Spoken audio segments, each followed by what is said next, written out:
Corona ವಿರುದ್ಧ ಲಸಿಕೆ ಅಭಿಯಾನ ರಾಜ್ಯದಾದ್ಯಂತ ನಡೀತಾ ಇದ್ದು, ಈ ಬಗ್ಗೆ ಅಧಿಕಾರಿಗಳು ಮತ್ತು ವೈದ್ಯರ ಜೊತೆ ಸಮಾಲೋಚನೆಯನ್ನ ನಡೆಸುವ ಉದ್ದೇಶದಿಂದ ಜಿಲ್ಲೆಯಾದ್ಯಂತ ಲೋಕಾಯುಕ್ತ ಜಸ್ಟಿಸ್ ಪಿ ವಿಶ್ವನಾಥ ಶೆಟ್ಟಿ ಉಡುಪಿ ಪ್ರವಾಸವನ್ನ ಮಾಡಿದ್ರು.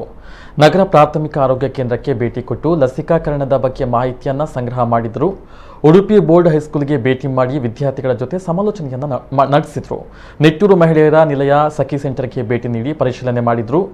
ಬಳಿಕ ಮಾಧ್ಯಮದೊಂದಿಗೆ ಮಾತನಾಡಿದ ಅವರು, ರಾಜ್ಯದಲ್ಲಿ 100ಕ್ಕೆ 100 ವ್ಯಾಕ್ಸಿನೇಷನ್ ಮಾಡಬೇಕು ಎಂಬ ಉದ್ದೇಶವಿದೆ.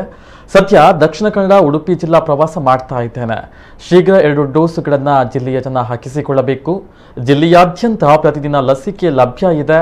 ಈ ಬಗ್ಗೆ ಜಿಲ್ಲಾಡಳಿತ ಮತ್ತು ಜಿಲ್ಲಾ ಆರೋಗ್ಯ ಅಧಿಕಾರಿಗಳ ಜೊತೆ ಮಾತುಕತೆಯನ್ನ ಮಾಡಿದ್ದೇನೆ.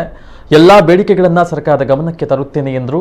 ಬಿಟ್ಕಾಯಿನ್ ಬಗ್ಗೆ ಮಾತನಾಡಿದ ಅವರು, ಬಿಟ್ಕಾಯಿನ್ ಯಾವುದೋ ಕಾಯಿನ್ ಅಂದ್ಕೊಂಡಿದ್ದೆ, ಅದೊಂದು ಕಾಯಿನ್ ಅಲ್ಲ ಅಂತ ಆಮೇಲೆ ಗೊತ್ತಾಯಿತು.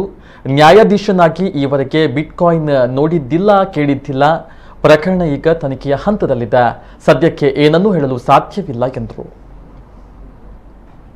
ಡಿಪ್ಟಿ ಕಮಿಷನರು, CO, DHO ಮತ್ತು ಅದಕ್ಕೆ ಸಂಬಂಧಪಟ್ಟ ಡಾಕ್ಟ್ರು ಎಲ್ಲರೊಟ್ಟಿಗೆ ಮಾತುಕತೆ ಮಾಡಿ ನನ್ನ ಅನುಭವವನ್ನು ಅವರೊಂದಿಗೆ ಹಂಚಿಕೊಂಡು ಅವರ ಅನುಭವದಿಂದ ನಾನು ತಿಳಿದುಕೊಂಡು ಇಡೀ ರಾಜ್ಯದಲ್ಲಿ ಹೇಗೆ ಸುಧಾರಣೆ ಮಾಡಿಕೊಳ್ಬೋದು ಅಂತ ಉದ್ದೇಶದಿಂದ ಬಂದದ್ದು.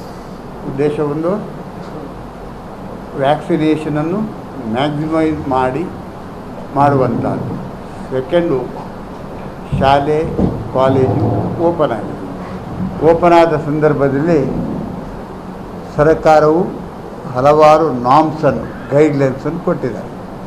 ನಾವು ನಮ್ಮ ಲೋಕಾಯುಕ್ತ ಪೊಲೀಸ್ ಅಧಿಕಾರಿಗಳಿಗೆ ಸೂಚನೆಯನ್ನು ಮೊದಲೇ ಕೊಟ್ಟಿದ್ದೇನೆ. ಎಲ್ಲ ಶಾಲೆಯಲ್ಲಿ, ಕಾಲೇಜುಗಳಲ್ಲಿ, ಎಜುಕೇಷನ್ ಇನ್ಸ್ಟಿಟ್ಯೂಷನ್ನಲ್ಲಿ ಸರ್ಕಾರ ಕೊಟ್ಟಂಥ ಗೈಡ್ಲೈನ್ಸನ್ನು ಫಾಲೋ ಮಾಡುವ ಹಾಗೆ ನೀವು ಜಿಲ್ಲಾ ಆಡಳಿತದೊಂದಿಗೆ ಸ್ಪಂದಿಸಿ ಸಹಕಾರ ಮಾಡಿ ಅದನ್ನು